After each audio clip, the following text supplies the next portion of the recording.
spent my first 15 years trying to get out of the woods because I thought it was horrible. And I spent the next 20 years trying to get back.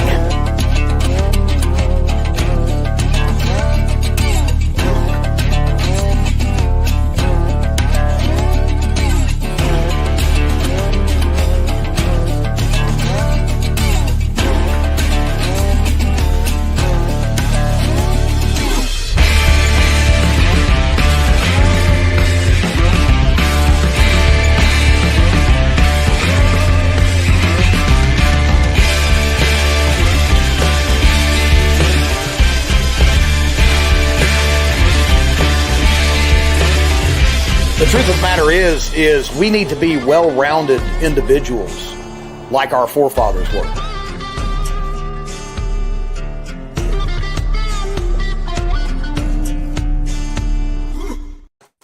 Whew.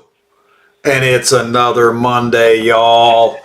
Another Monday. We've got a full house, it looks like. Man, let's go down the list here real quick. We've got, hello, FIB Preparedness, Ken, Guy, Andrew, who else we got here? Larry. We got all kinds of people in the house. Folks, remember, before we get started, my buddy Matt King, what's going on? Patrick 7. Like, share, subscribe, ring bells, comment, spread love around for us, even if we suck. Just because you're good people and we love you. So tonight, our special guest that we've got is what's the best way to put this? A living legend, a man among men. I go as far as to say keep going. an icon, Sir Franklin Horton. Thank you, man. I appreciate that. That's an impressive intro. I get called a lot of things, but that was a good one. Hey, man, you're at the very top as far as I'm concerned, Franklin. Appreciate you being on here with me today. And it's a different thing because as Russ said, who's backstage, and a big thank you to Russ back there pushing buttons, doing the Wizard of Oz stuff back there, the man behind the curtain. He's like, "What are you talking about, T? You don't even read," and I don't. It's horrible. I don't read that much, so I have like this awesome author on the live tonight, and I really don't read that much. But I did start this book right here, Locker 9. And so far, so good. I'm told this is an incredible book series, and I'm sure it will live up to my utmost expectations. So I hope so. I'm sure it will. What have you been up to? You guys, have you recovered from all the damage from Hurricane Helene yet? Well, my internet was out 45 days. I got the internet back finally, which, that was minor compared to what some people were going through, but it does create a hassle when you're trying to run an online business off a mountaintop and you have to go sit at a gas station and try to do all your stuff from the gas station over a cell phone. But as far as trees go, I don't think I'm going to live long enough to cut up all the firewood that I've been cutting. I've got poplar that I'm trying to save that's marketable timber, and I've got a lot of it cut up, and of course being the kind of person I am, I'm too cheap to pay somebody to come in and fool with it, so I'm using every machine I've got to try to move it, and some of these logs are about to get the best of it. Oh yeah, I will tell you, for a job, cutting timber, that is a hardcore tough job right now. Every time I start clearing on the property here, a week into it, I'm like, man, I don't know how people do this for a living full time, because it'll just beat you to death. Oh yeah, running up and down mountains, fighting with the trees. I've been doing this since I was a kid. We heated with wood my whole life, so spent my whole life cutting trees and splitting firewood and all that business. So I'm used to doing it, but still, fooling with these logs, especially when they've fallen some weird way and they're bound up and they're in tension, it's just always an adventure. You never know what they're doing. Oh, that's it. Yeah, not only the dangerous side of it, because it is. If you run a chainsaw, you always have those little close calls now and again. No, just that's a physically taxing job. cutting timber. And when you burn firewood like I do, I'm sure you do as well, you know, it's a full-time job in itself. You spend half of the year just cutting and splitting firewood, getting it stocked up. We use about probably 3 cord of wood is what we'll go through in a winter. With the size of the house we've got, that's a lot of cutting and stacking, to say the least. Oh yeah, and you know, we have a fire pit outside, so we do a lot of bonfires. So you know, you got wood going through that. My shop, I heat my shop with wood. I have propane backup, so I can keep it always, you know, at minimal temperature, so my tools don't rust. But you know, I have wood going in there, and then I have wood in the house. So you know, I'm keeping 3 wood bins full all the time, and yeah, it's a lot of hauling, a lot of splitting, a lot of carrying wood. Yeah, and every year it gets a little bit harder. It seems like. Yeah, but you know, it keeps you young in some way. It does. You know, and then you think it back, is. and you're like, man, I've been carrying wood for 50 years now. You know? Right. That was my job as a child, was hauling water and splitting firewood. Yeah, I was never bored. And I would never dare tell my father that I was bored, because it always equated to, oh yeah, grab that monster maul, go ahead and go over there, split all that firewood up. You remember the monster mauls? Solid steel handle welded to a steel triangle wedge head? Yeah. We had those. We had every kind of wood splitting device there was, except for a wood splitter. Right. Because, like you, I was the wood splitter. Oh, yeah. We had all that. And those metal-handled splitters, man, they charge you. If you hit sideways, and of course you're always taking your gloves off when you were running a split maul, you get warm and your hands start slipping. And I remember you come around, your hand may be a little cold because you just got started, and you'd hit that wedge of that head sideways. It was like a tuning fork, you know, vibrated all the way back across your hand, down your arm. That was a lot of work. It made me the man I am today, broken. Well, you know, my dad was a tightwad, and so we always heated with wood, and that was my thing. I got home from school, and they wouldn't be home for another hour or 2 hours, so I was the guy getting the fire started so the house would be warm when everybody got home. And, you know, we went and cut firewood almost every weekend during the spring and the fall. So, you know, it was always an adventure. Loading up the truck, then you get home and you're unloading. So, and you're unloading a lot of times.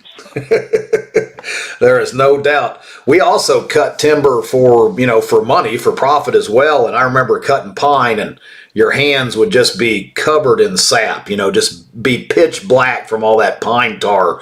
You couldn't help from it. Even with the gloves, it would just be stuck all over everything.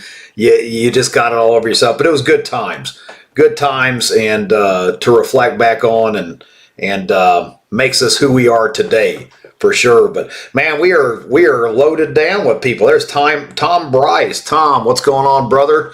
I've got some tomahawks for you. I just have to finish them up here real soon. Mike and Melissa Mitchler.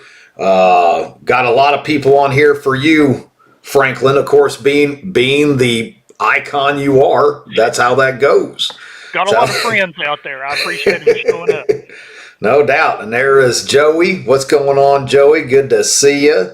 Oh, there's and you gotta love Joey. Let's see here. We've got all kinds of comments going on there. I mean, let's see, Gordon Dixon. Never heard of it because I don't read. I do read, but most of it's not fiction. I'm just now getting into reading fiction, which is you and Chris and Pete.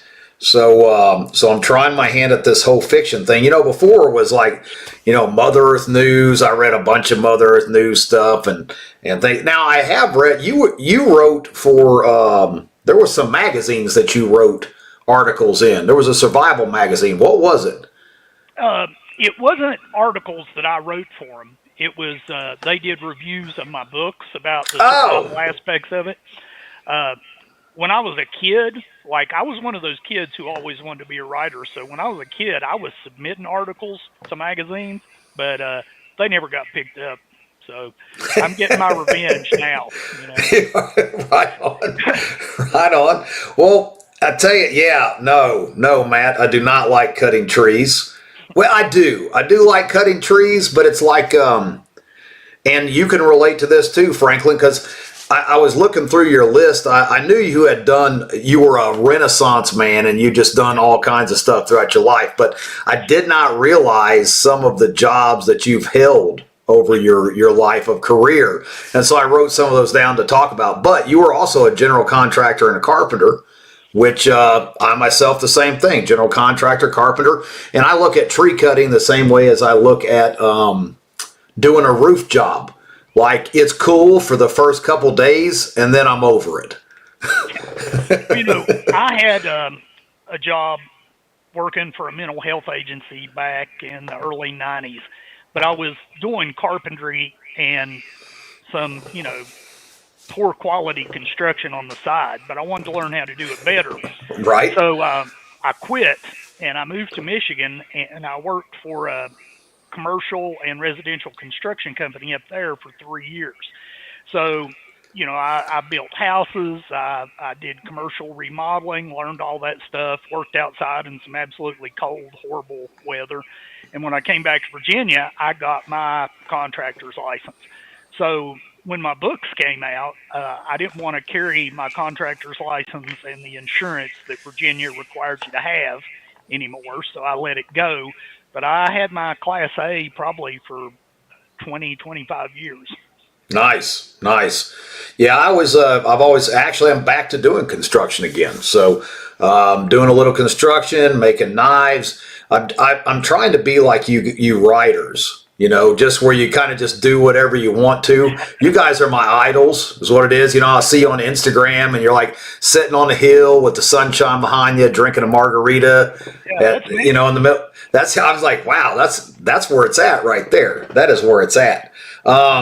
Joey, I'm sorry. Gas is still expensive because it's not January 1st. So I was going to pick you up. But gas money as it is, just didn't have it. Hang out there by the mailbox a couple more days. I'll see if I can make it down to Florida. Promise. So, anywho, boy, we got it. Sandy Davis in the house. Christy. Survival with Sassy.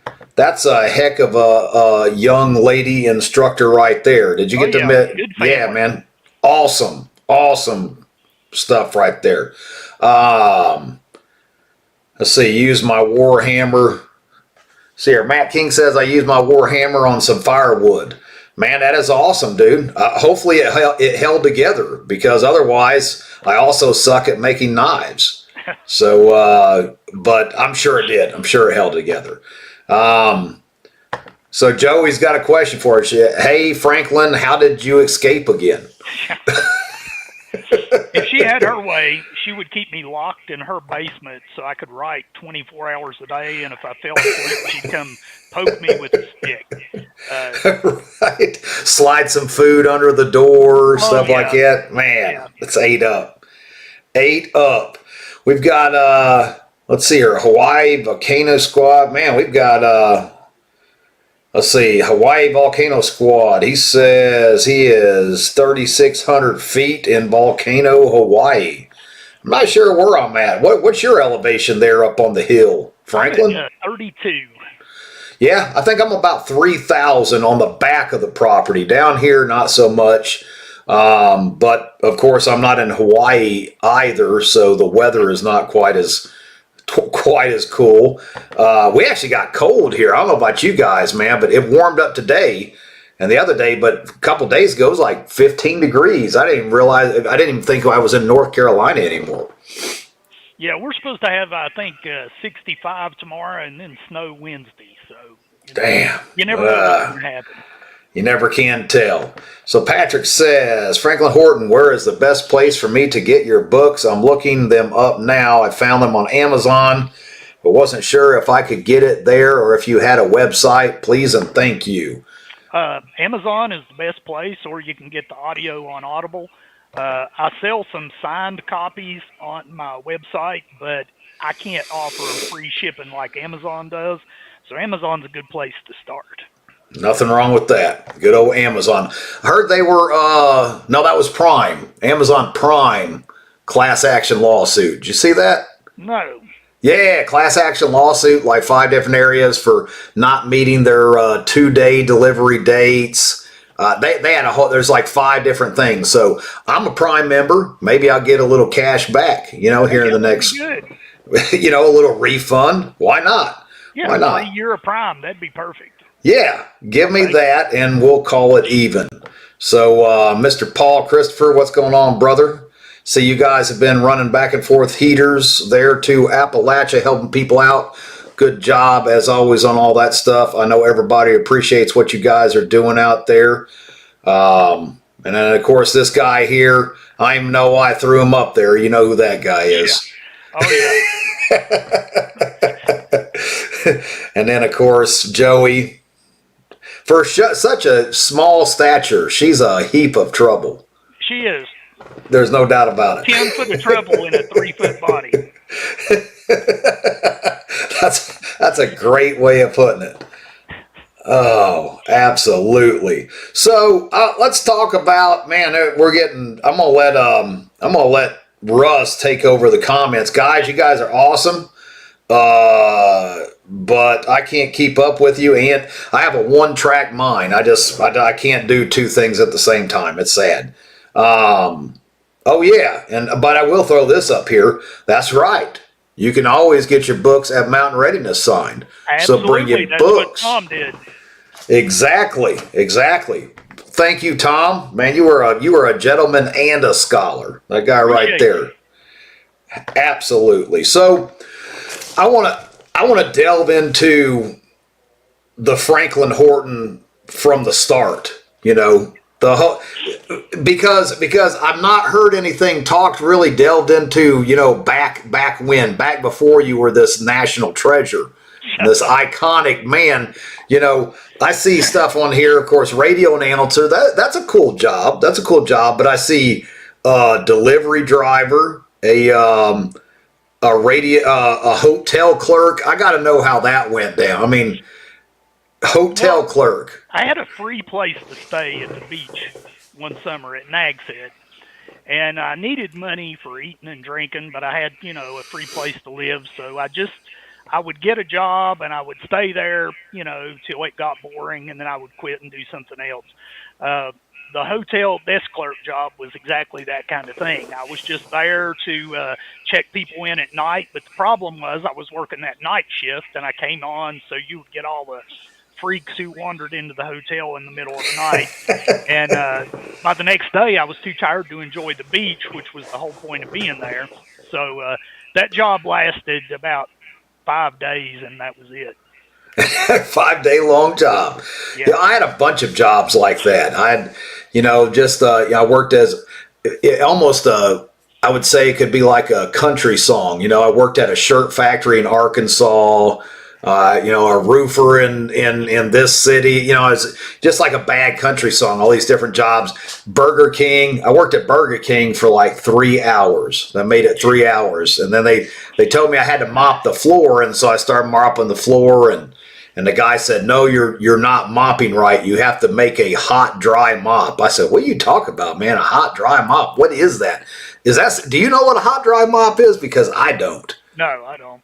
And it made him mad, and he was like, you will make it, you will mop it with a hot, dry mop. And I said, I will be done working here now. So 3 hours, that was kind of the shortest stay I've ever had at a job. But delivery driver, what were you delivering? I worked for Curtis Mathis, which was one of those rent-to-own TV and stereo places. Curtis Mathis. They had these stereos that, if it was worth $700 and you wanted to rent to own, it would be $1,500 by the time you finished paying for it. But their whole business was built around people not ever finishing paying for it. So you would deliver it to them, and then a couple of months later, you'd go back and you'd pick it up because they weren't paying anymore, and they'd go back to the store and they would resell it to somebody else. So I did that for a while, but it was, it was no fun going and taking No. people's stereos away. So, Yeah, that didn't especially last. when they'd already paid it off 3 times over. Yeah. I So do that was remember one of those- Curtis Mathis. I think it was 3 months I did that one. Curtis Mathis, are they? I don't even know if they're still in business, No, which I don't know how they done. couldn't be. Yeah. How do you go under with charging people 3 times the amount I of guess what they took something's the money worth? and ran. That's all I can guess. Liquidated and headed out. So I think I had a job once working. I was living in Indiana, and I don't even know. It was, there was a day that jobs were a lot more scarce. You had to actually work to get a job. Now you just show up on time and you have the job. But back in the day, you're like, you do all your interviews and they try to pick the best person. I ended up kind of in between jobs, and I was working for the Indiana State Troopers Benevolent Association doing the phone calls.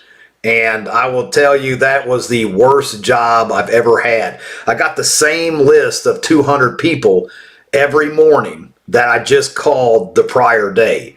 And so, the whole thing, you say, oh, this is Robert Toombs with Indiana State Troopers Benevolent Association. And then you get just cussed out over and over and over again. On Friday, they hand me the list. It's the exact same people. I'm like, look, bro, do you guys have like an alternate list?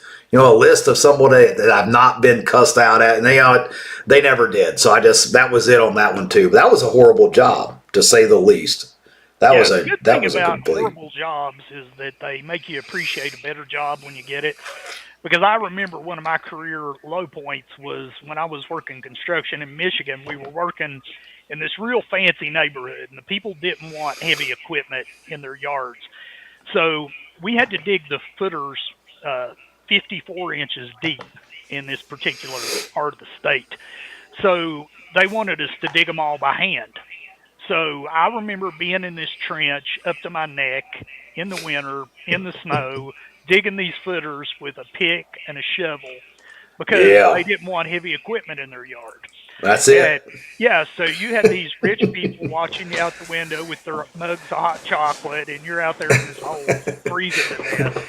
And that makes me appreciate a better job. Absolutely, yeah. And people wonder why we're so bitter.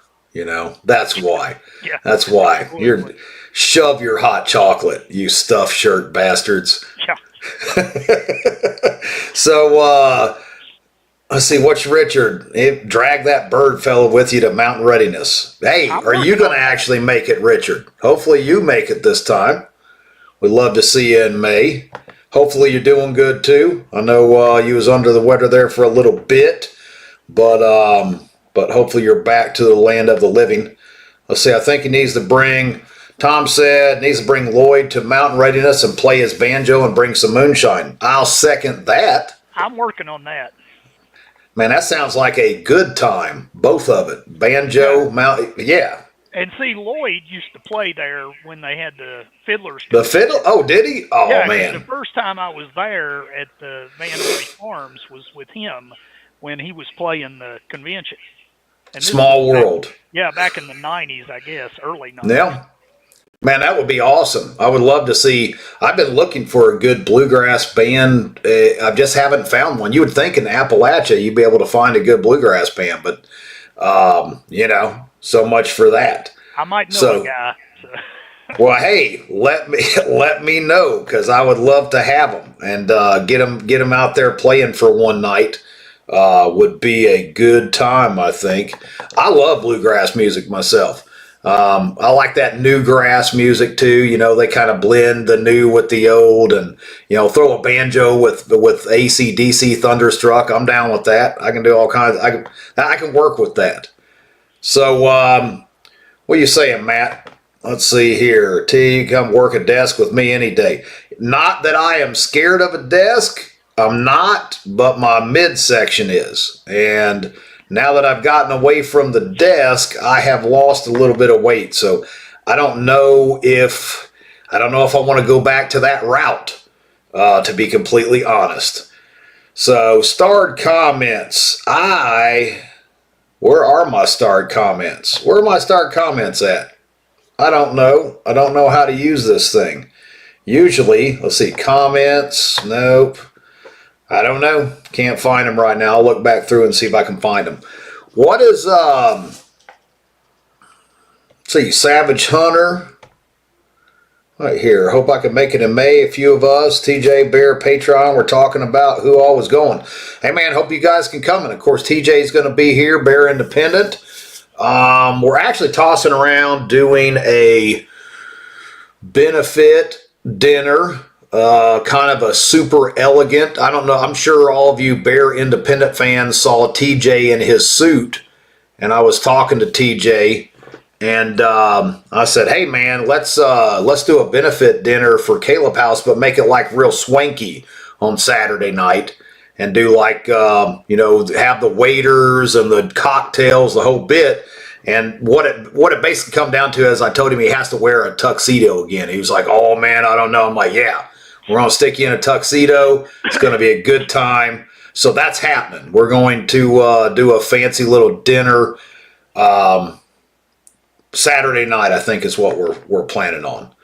So, already got them all. Thanks, Russ. I guess I already went through them all. I was seeing a comment that I'd already looked at prior to. And Paul, you're correct. Heck with a desk. Paul Christopher says, I couldn't agree more. Of course, to be a writer, you have to be at a desk. How do you do that? How do you do it? That's the downside of this job, is having to sit here. I take lots of breaks, though. So my routine is normally I'm here at the desk by like 5 or 6 in the morning. I get a lot of writing in till about noon, and then I take a break and I go to my shop probably for 2 hours or something like that. Then I come back and do a little more work, then spend the rest of the day outside. Right, some margaritas outside there in the summer in pool season. It's hard to resist that temptation because I may be in here working with the window open, and I'm hearing splashing and laughing outside. Right, ice clinking and glasses and all that. And the temptation sometimes is just too much to bear, and so 90% of the time I'd rather be in the shop. That's my happy place. Now, what do you do in the shop? What is your happy thing in the shop? Because I've got a wood shop. I love woodworking. To me, it's just relaxing. Whether it's cutting dovetails into making drawers, drawers for cabinetry, whatever it may be. I love woodworking. So, what is your shop? What's your shop happy thing? I do everything in this shop, because when we bought this property, I wasn't concerned with what the house looked like. I didn't care about the house. I wanted a place where I could put my shop. So, as soon as we bought this place, I had a insulated post frame building put up, and I've got woodworking tools. I've got my table saw and bandsaw and dust collection and all that. But I've got a lot of metalworking stuff too. I have plasma cutter and arc welder, MIG welder, and TIG welder, and all that. I have a couple of lasers. I have milling machine. I have 2 metal lathes. Now is that? You name it. Is that you're a tool connoisseur as well? Because I've got all making stuff. Oh yeah. I may not be good at it, but I can hack and bash some stuff. Now, is that your laser that you're doing for your patches and all that kind of stuff I see in the videos? You're doing all that yourself with your lasers then? Yeah, because I like doing that kind of stuff, and it gives me an excuse to buy the machine and learn how to work it. And that's it. I like doing the graphic design and making it happen. So, there are some things I sub out, but I like doing as much of it as I can. Oh yeah, same here. We've got the lasers over there at the forge, and then of course forging knives, forging tomahawks, my woodworking, all that kind of stuff. It's just relaxing. I don't even really make a lot of money doing the stuff. It's just more about just for my own personal mental well-being. To be completely honest. Oh yeah, I relate, because I need a way to wind down and kind of clear my head, because these ideas for the books, get stuck in there, and I'm trying to work through things, and it's one of those situations sometimes where when you're trying to work on a story like when you're staring right at it, you can't find the solution. You don't know where it's supposed to go next. But the minute you distract yourself by doing something else, then the ideas Yes. start popping in. And I cannot even fathom. I need to write. I've started writing kind of a biography type thing, of all the ridiculousness I've done in my life, and it takes a lot out of you. It takes a lot out of me just to get one paragraph down. I start and then I'm lost within minutes. I'm like, nope, I'm done for the day. So there's 3 more lines. Set it aside. I don't know how you can sit down and you've wrote, what is it, over 30 novels thus far? Yeah, I've actually written somewhere close to 45, but good grief. Yeah, I maybe have 34, 35 out on Amazon right now, but I have a lot that I've written back in the early days that never made it out. How do you keep them apart, all the different characters? Because you're not just writing one set of novels at a time. You're bouncing back and forth from different characters, different stories. I mean, I don't even know how do you keep track of that? What's funny is people sometimes when they come up to my booth at one of these events, they'll ask me about a certain scene in a book. But I can't always remember because what I do is when I'm done writing a book, it's like I just sweep the table, and it's gone. Right. And when I start the next book, that last book is behind me. I just wipe the slate clean and I don't remember the details of it anymore. So I'm like, okay, I'm back in Mad Mick right now. So, I stay in Mad Mick space until I finish it and go on the next book. And then it's like I wipe the board clean and go to the next one. So I start over with a clean plate. It's like the buffet, they tell you come back with a clean plate. That's what I do. Yeah. So, do you ever have to go back to your own books and like skip through them to remember exactly what was going on? Oh, there are times that I have to go back and look at a detail, like, just if you're trying to pick up some thread that you left off with a long time ago, like, what weapon did this person carry, or what was their, girlfriend's name, or something like that. Or if it's been like a year since I wrote a book, I might go back and listen to the last one on audio to kind of refresh my memory. Awesome. Yeah, see, that would just get me, that's a lot to keep track of. I'm doing good to find my shoes every morning, much less be able to go back and bounce back and forth between all these different books. It's impressive. Like I said, you're a man among men, Franklin, to say the least. You're a man among men. That's what it comes down to. Now, Christy, I appreciate that. The lovely Christy, she said you need to come do Troy's Gate with them. Yeah, you could probably get some amazing inspiration for your books from attending that facility. And it's free to you, Franklin. You don't even have to pay. Well, this has been one of the saddest things about doing these books is they have allowed me to meet incredible trainers. I mean, from around the country, people who do things like, just levels of training that are just unimaginable to where I was 10 years ago. And I don't have enough time to go do them all. I mean, it's amazing that there is so much out there that I didn't have access to years ago. And now that I have access to it, I don't have the time to go do it. I agree. We were just talking about the writing, and the writing is probably half of the day. But then, like I'm constantly working in the afternoon hours with, advertising, translations, and like my editors and cover designers and all these people have to be booked a year in advance. So, oh, wow. Yeah, there's a lot that goes into it in the afternoon. So what I've found is that I end up with a lot less time than I thought I had. I gave up a 40-hour-a-week job for an 80-hour-a-week job. Yes. but I'm working for myself. So. Well, and it's the same for me, you know, and I thought I was going to be a kept man. I thought I had it in the bag. I thought Amber was going to like take over all the bills and I could just piddle around with mountain readiness. But come to find out, you know, she all browbeats me every morning now. She's like, are you going to go to work? Or are you going to actually go do anything? I'm like, look, you know, I'm living the life of Franklin Horton and Chris Weatherman. You're just going to have to accept that. That's where I'm at this point. No, you're right. I'm envious of Chris's level of training because he makes that a priority and he gets to go to a lot of good trainings. And I wish I could push the books aside sometimes and focus more on that. But, you know, he's my role model there. Well, we all have one. But I will say, Troy's Gate, you know, if you can stick around one more day of mountain readiness, Monday is when I take all the instructors over to Troy's Gate. And you get a whole day, and I'm going to tell you, it's next level stuff. It's going to change your life. And I seen Christy, she was like, he can make a Zach character. So one of the actors there is Zach.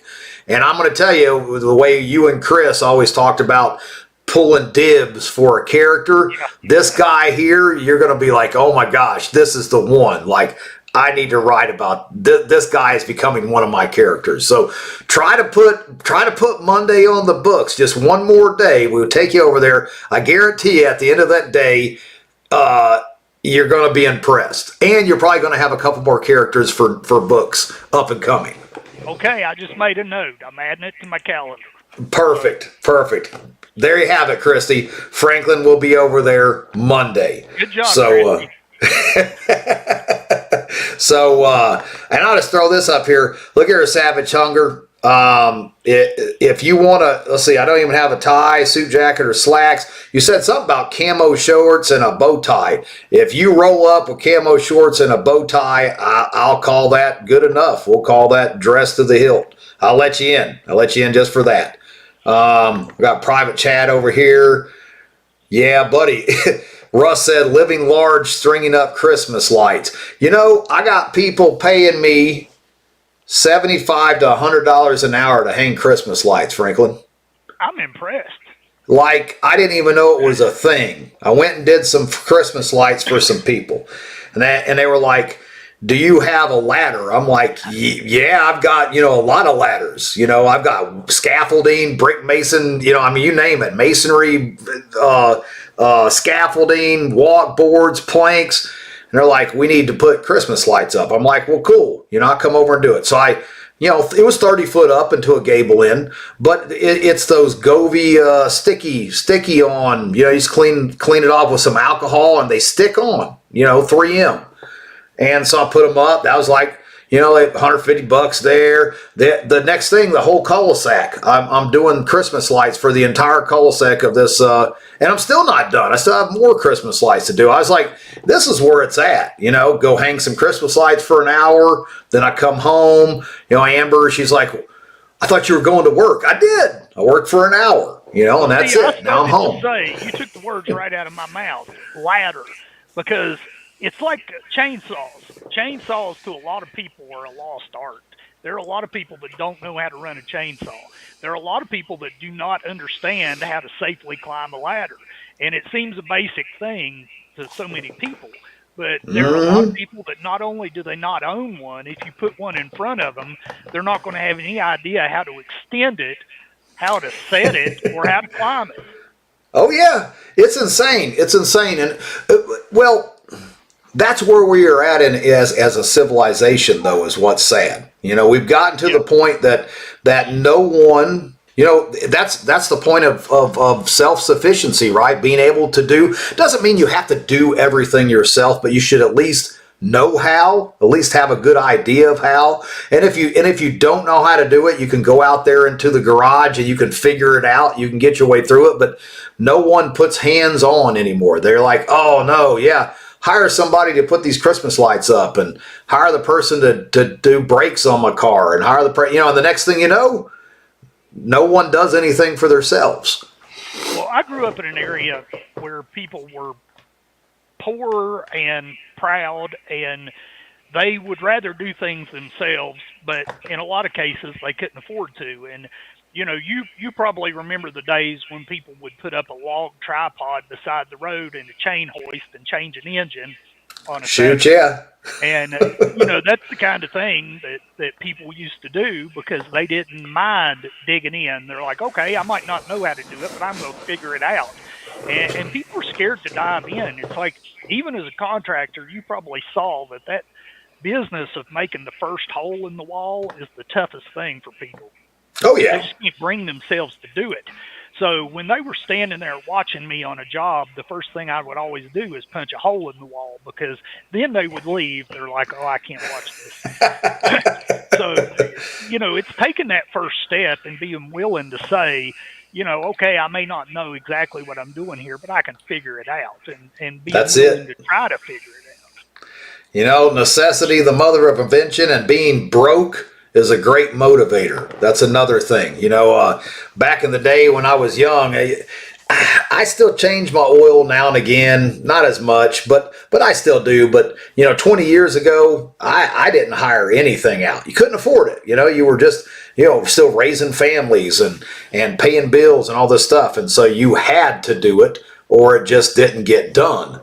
But it's a shame that the world has gotten to the point that they don't just not own a ladder. If they did, they would be too scared to climb up it anyway. So that's the other thing is I come out of the womb with a ladder strapped to me. That was just like a normal thing, jumping down a ladder upside down, hanging off of the side of buildings. It was a rite of passage, is what I look at it as. What people don't understand is they're lucky now to have store-bought ladders, because the first ladders I ever used were homemade, and those were some shady ladders, made out of 2x4s or made out of 2x4s with like branches nailed on them, because they were spring to use 2x4s for the steps. And, the first probably 15 years of my life, that was all I ever had was homemade ladders. Yeah, I actually, when I was 17, when I started driving for the Amish there in Fort Wayne, Indiana, I'd moved there to be a driver for them. The first crew that I worked for were the Hilties, and they had one of the old handmade tri-stack extension wooden ladders. So it was a 3-piece extension wooden ladder. This thing went up like 40 feet in the air, and you want to talk about some heavy, sketchy, scary shit. Walking up there, and these Amish, they've strapped their suspenders up and just monkey all over this thing like it wasn't nothing. So that was like my first experience with handmade wooden ladders was with the Hilty crew, and it was like I'm pretty sure it was one of the old. You remember the old wooden fireman ladders? Yeah. That thing was. It even made me pinch tight, and I could have cut quarters with my butthole a couple times crawling up and down on that thing. So my dad made a ladder for like every different job, and he would leave it laying outside. So each time you had to pick it up, and you think, was it too rotted to use? Right. He's like, well, I don't know. Go up it and see. Put your foot on there and stomp on it a couple times. Yeah. See, my dad he grew up really poor, and he maintained throughout his life kind of that you shouldn't own things you can't fix. And of course now things are more complicated and you can't fix everything you own. But for most of our life, it was that way. If you owned it, you better figure out how to fix it. Yes.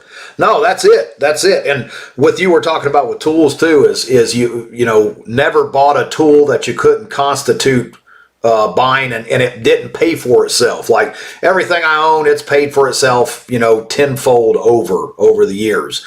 And so, every time I bring a tool home, I'm like, okay, I got a job. I'm going to do this. I can constitute buying this airless Graco sprayer, and so each tool was a purpose. It was a job that I was buying it for. But yeah, it's, my father is 89 this year. And so he was born in 36. And, he grew up at the end of the Depression. So our household, was not just off grid. It was a tight ship. Like you didn't throw away coffee containers and stuff like that. I mean, we had, mountains of coffee containers and glass jars. Everything was recycled. Everything was reused. Nothing was thrown away unless it was completely ragged out or just utter garbage. I'm sure your childhood probably close to the same type of a situation. Yeah, it was a little different, but it was like my grandfather was born in 1895, so he was way back there. Most of my friends growing up had grandfathers who fought in World War II, but mine fought in World War One. He rode a horse to the train station when he was 20 years old and went to France, or went to Right. Camp Lee and then went on to France. So he married later in life, and he was dead way before I ever came on the picture. So my dad mostly grew up with him and his brother and his mom. So they were really poor and had to make do with a lot of stuff. And so that's where his came from. But, growing up, we constantly had that hanging over us that, you justified every penny you spent, and you tried to fix things. You tried to get as much mileage out of everything as you could. That's it. Drive it until the wheels fell off. Well, yeah, and I kind of still do that. Now I'm not as bad, but back in those days, if I could fix it with duct tape or glue it back together or put a few nails in it, that's what I Yeah. Oh yeah, duct tape, man. Yep. Duct tape fixes a lot of stuff. I had a friend of mine. I used to run 3 construction crews in Richmond, Indiana, and one of the guys on my crew, Bobby Moppin, he was from Hazard, Kentucky, born and raised, and the true epitome of hillbilly. Great guy. The guy could run a siding brake like a top, but he would show up to the job site every day, and he had these sneakers, and I swear he had probably spent more money on the duct tape over the course of that year fixing them than just to buy a pair of sneakers. So he would just wrap the duct tape around the sneakers and come to work with duct taped up sneakers. So I went out and I bought the guy a brand new pair of sneakers. I felt bad. I was like, "Here, Bob, go ahead. These are yours, man." He's like, "Man, are you serious? You're going to buy me these brand new sneakers?" I was like, "Yeah, they're yours. Here you go." And he comes back the next day with duct tape sneakers. I'm like, "Bob, where is the sneakers I just bought you?" He's like, "Oh man, those are too nice to wear at work." He wouldn't wear them at the job site. So he still ended up with duct tape up sneakers. But that's how it is. When you try to, my father, he turned pennies into copper wire, man. Well, I wouldn't trade any of that because, that is where so many of the stories and the things that worked their way into my books came from. Because, you were talking about, trying to write an autobiography and a memoir of your experiences. And a lot of the scenes in my books come from my life, and they come from people I knew. So even if you're writing fiction, you find a way to work that in there. You take bits and pieces of things you've seen and people you've known, and they turn up in your books. Because like my mom's family was from West Virginia, and they were from Mingo County, West Virginia, which was a pretty rough place. That was Hatfield McCoy country. And, when we would visit there as a kid, and there's a thing in the Appalachian Mountains that a lot of people say, where like if somebody crosses you, you're like, "I'll catch you at the stop sign." And you don't know what that means unless you're from here. And like my grandfather, he came home from work one day, and we had gone to visit him, and it was like a 4-hour drive from our house, and he's late getting back. And so when he finally gets in, said, "What took you so long? Why are you late?" And he's like, "Somebody caught me at the stop sign." And so we went outside, and the side of his truck was chock full of holes. And somebody had jumped on his running board at a stop sign, and he had shot him 6 times. Good grief. And, that was the kind of thing that's why my mom ended up in Virginia. She's like, "Yeah, I don't want to raise y'all in West Virginia. It's too crazy there. We go through too much stuff." So, even as a kid, I remember going to the family reunion, and it's like, "Where's your cousin so-and-so?" And it's like, somebody tried to break in his house, and he shot him. And it's like, "Oh, is he waiting on the law to show up?" He's like, "No, he's afraid the guy's family will come drag him off. So he's standing there over him with a gun, so the guy's family won't come get him." Right. But, those are the kind of stories that work their way into my books. And it's Yes. I grew up with people like that as the influences. So not only do you have the side that's resourceful and the side that brings all these survival skills and homesteading skills, but you have this other side that, the law is only a suggestion, not really the Yeah. law. And, all those things kind of come together in the books. But that's what I like about this area. That's what I like about the mountains is, yeah, there's a law out there. Yeah, there's a government out there, but, we don't take them all that seriously. We don't. Yeah, it's subject to Interpretation. interpretation. There's the word I was looking for. There's the Yeah. word I was looking for. Yeah, subject to interpretation. And I agree with that because even though my wife is a magistrate and been law enforcement and all that kind of stuff, I am one of those guys that I'm like, maybe not quite with you on that one right there. I kind of straddle the fence at times. Yes, sir. Yeah, Mike, my father, 89, still off grid and still benching 300 pounds. Wow. He is a beast. And that guy never misses a day of working out. So he is hardcore there ain't many like him. Guy lives out of his garden, lives in the middle of the sticks. We got 28 acres outside of Branson, between Branson and Springfield, outside of Ava, Missouri. They're in the Ozarks, way off the beaten path. So it's he is a force to be reckoned with, even with almost being 90 years old. Christy, one thing I'm gonna tell you here: Guy is an awesome dude, but y'all is still kind of in that lovey-dovey age. I'm gonna tell you right now. I threw down on Amber's Ghirardelli, and I'll do it again. And Guy eventually will as well. So enjoy this, because sooner or later, you're going to hide some Ghirardelli chocolate in the refrigerator. He's going to go ahead and break a couple pieces off there and put it back in. That's how you're going to find it, half-eaten, just like Amber did. Then the honeymoon will be over. And that's it. And that's how it goes down. And then it's the true test of love at that point forward.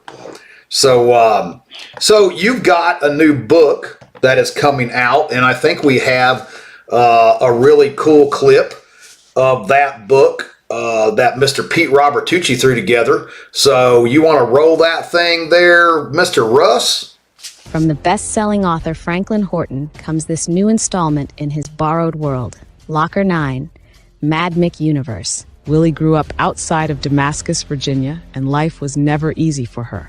She's a hard-as-nails single mom who struggles to make ends meet with little support and few opportunities. She's also the community rescue mom, taking in young people with no other place to go. All this while dodging an ex-boyfriend turned stalker, who also happens to be a cop. Willie only made it to adulthood by being resilient. That toughness, combined with a series of odd jobs and side hustles, helps keep her unorthodox family afloat. All those qualities will be tested when a terror attack leaves the nation in an indefinite blackout, and life suddenly becomes even harder. On top of it, the conflict between Willie and her ex-boyfriend is escalating, and this time, neither of them is willing to back down. Pre-order Willie Book 1 in the Defeated Creek series. Available on Amazon this November 27th. Get it now. Man, I'm going to tell you, OP's good. OP's gotten good with this AI making stuff. I'm going to have to talk to Pete about doing some of the stuff for me. So that looks like a cool book. And so that's coming out here now? That's out now? Did I see that right? It's out now. The audio is still underway. My narrator, because it's a character, North Carolina and Damascus, Virginia are kind of really close to each other. They're right there on the border with each other. So I wanted a female narrator because it's mostly female characters, and I wanted somebody who had a North Carolina accent. So I found a lady who was from North Carolina that does this for a living. She's a full-time narrator. And right about the time we settled this and got ready to get started, she got nailed by Hurricane Helene, and she was out of power for 3 weeks, so we fell a little behind. Right. So, so now the audio is getting ready to come out hopefully in the next 2 weeks. So she's back in the saddle, and that will be, a couple weeks. That will be awesome. I can't bring myself. I mean, everybody likes doing audibles, but man, I can't. I just, it doesn't feel right unless I'm actually holding a book in my hand. And I know that sounds prehistoric, but I don't know how else to do it. It's a different experience, and a lot of my readers will read the book, but then they'll listen to the audio too, because the audio is the next best thing to a movie. So it's an entirely different experience. You know, you read the book, you're hearing it in your voice, but if you listen to the audio, you're hearing it in Kevin Pierce's voice. That's true. One day if you're sitting on a tractor for, 5 or 6 hours, try an audiobook. I can send you a code that'll let you listen to one for free. So okay, all right. I'll hook you up. Well, I tell you, now do you have the Audible for the Locker 9 stuff? Yes, I do. Okay, so I'm gonna finish reading this one first, and then I'll hit you up because I still have to read it. I got to read it in the book first. I got to read it like that in an actual physical book first, and then we'll try the audio, and I will give you my worthless opinion because I'm not really anything as far as it comes to book connoisseurs and audible connoisseurs and stuff like that. But and Patrick said, real men, yeah, that's right. Real men read books, can't stand that fake electronic gobbledygook. Right on. That's what I'm saying there too. What's Tom got going on here? See, man, you got a great team to work with. Pete, Franklin, Russ, Chris. No doubt. These guys are the salt of the earth. There's a good way. That's a good term. It's a good term of putting you guys. You guys are salt of the earth.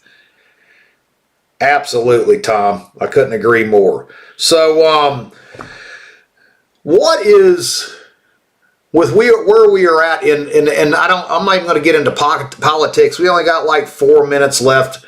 But if you were going to write a book about where the next 4 years are going to go, what would that look like?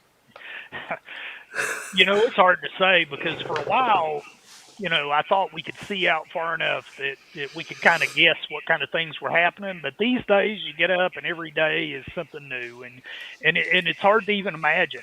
And the thing that I try to focus on is, what I was talking about the isolation of these mountains. My grandfather, he got a newspaper once a week. So by the time he got news, it was old, Yeah. And he went on and he lived his life and he had a good life and he didn't let the outside world and he didn't let Washington kind of rock his boat and disturb him too much. And so that's what I've tried to do. I try not to get too obsessed with politics and social media, and I try to put it off as much as I can and say, okay, I've got my boat here and I'm not going to let that rock my boat. I'm going to absorb what I have to absorb, but I'm not going to let it detract from the quality of my life. Yes. So with that said, I don't have a clue what's going to happen. It's a coin toss. Yeah. I write a book and I think, oh, this is something that can never happen. And then it starts to happen, When I wrote The Borrowed World, I started it in 2013 and it was hard to get across the border at that time. And I thought, man, it might be tough to get a whole team swarming across the border in time to form this coordinated terror attack. But now, who predicted that 10 years later they could just stroll across the border? They could just walk right in. Yeah, and get whatever they wanted. So I'm being chastised by Richard. He said, damn it, T, don't ask him that. He'll kill off the characters. That's a possibility. My bad. Sorry, Richard. But yeah, it's just impossible to predict. And so I try to say, okay, I'm just going to keep going. I'm going to do my thing. I'm going to enjoy my life, and I'm going to try not to let it disturb me because that's what they want to do. Oh, yeah. They want to stir you up. That was a great way of putting it. That's a great answer. That was a great way to sidestep the entire question all the way around, but it sounded great. No, you nailed it. It is. It's I was actually sitting here talking with somebody here a while back about how did we live without cell phones? Like, because I remember I didn't have a cell phone. I didn't have a smartphone until I was like 33 years old. And then before that was a flip phone. And then before that was we had the Nextel touch to talk, walkie-talkie, them big, ugly, yellow, construction phones. But that wasn't until I was around my early 20s. But how did we survive without all this technology? Because I can't remember it is the problem. I can't really remember back of how that actually worked. I will tell you, I think that the world has geared everything to make you use electronics. Like, people don't take cash at a lot of places no more. You can't, they don't take checks. You got to electronically pay. So you're stuck with using computers and technology to pay bills and to do all these things that used to be able to drop a check in the mail and send off to, to pay your mortgage or whatever it is. But I was sitting here. I was like, I have no idea, really, to tell you the truth. Well, for most of my 20s, I didn't have television and I didn't have any phone of any kind. Cell phones weren't out, and I didn't have a landline. So, if you wanted to talk to me, you came by my house. And it was the same. Right. If I wanted to talk to people, I went by their house, and I didn't worry about what was happening on the news. I figured if it was important enough, somebody would tell me. And I lived a perfectly fine, happy life, and I had a good time. And yes. I think now I know a lot of people whose daily lives are ruined because they're so obsessed. Somebody pisses them off first thing in the morning on Facebook, and their whole day is ruined. Yes. I think we put too much weight on it. It is, and unfortunately, a lot of these youngins have been brainwashed. I was the same way. We grew up, electricity, no running water, so we didn't have television. We sat around reading books and playing chess and board games and woodworking and we all did music. Visiting people. Visiting people. I remember as kids we were homeschooled, so we had pen pals. We wrote in these homeschooling leagues. We'd go meet kids from all over the United States. And we would, then we would write each other. And so when the mail came, it was like the most awesome thing, oh man, maybe I got a letter today, so I was super excited about a letter, from 2 weeks ago. So, but no, you're right, man. It's, what a shame. I struggle with the social media stuff. We've even talked about that a little bit. And trying to keep up with the mountain readiness stuff, things like that, of always posting, and it's a two-edged sword. It's a two-edged sword. But we're at the top of the hour. This went by quick. It flew. It was a good time. It was. We need to do this again here in the future because I love talking about the way things still should be. That's anytime. I'll come back anytime. Awesome. And we'll throw a couple comments here before we jump out of here. Thanks for the gift, Franklin. I feel the circle of my friends have expanded with your books. Appreciate that. Is awesome. And Guy said life was simpler and we spent more time outside. Absolutely, guys. Well, I will tell you, thanks everyone out here in Facebook and YouTube, social media land. Even though social media is evil and is of the devil, it does have its upsides where we can sit here and talk and conversate with you guys all lifetime like this. And of course, we can't do this without all of you guys. Thanks for stopping in. Paul Christopher, I see your message there. I will give you a shout tomorrow. Shoot me a text. Let me know what time is best for you. But Franklin, I appreciate you, brother. Thanks for being a part of this here. I'm looking forward to May, and it's going to be a great time. It's going to be a great time. I'm looking forward to it too. I'm excited. I'm inviting lots of people. I'm trying to get as many people there as I can. I appreciate it. It's going to be a great time. Everybody out there, thanks, guys. Russ, go ahead and roll us out. Remember, we're here on next Monday. Come see us. If you're going to move with purpose. We'll see you next Monday. Take care, Franklin. See you, man.